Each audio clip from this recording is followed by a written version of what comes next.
السلام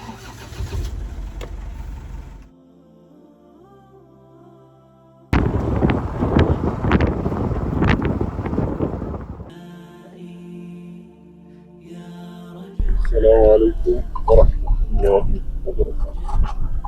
ዛሬ አዲስ ደስታ ወደ ሰንዳፋ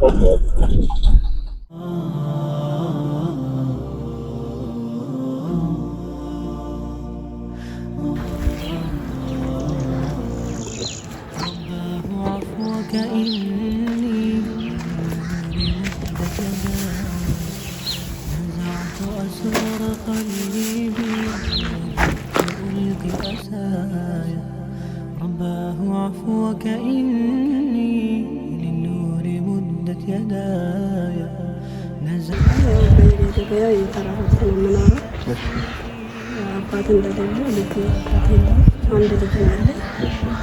الحمد لله ويكن باقي راسي አሁን እስቲ ሌላስ የሚያግዛቸው አካል የለም? አሁን ሌላ ከሌላ ቦታ መጥተው የሚያግዛቸው አካል የለም ማለት ነው?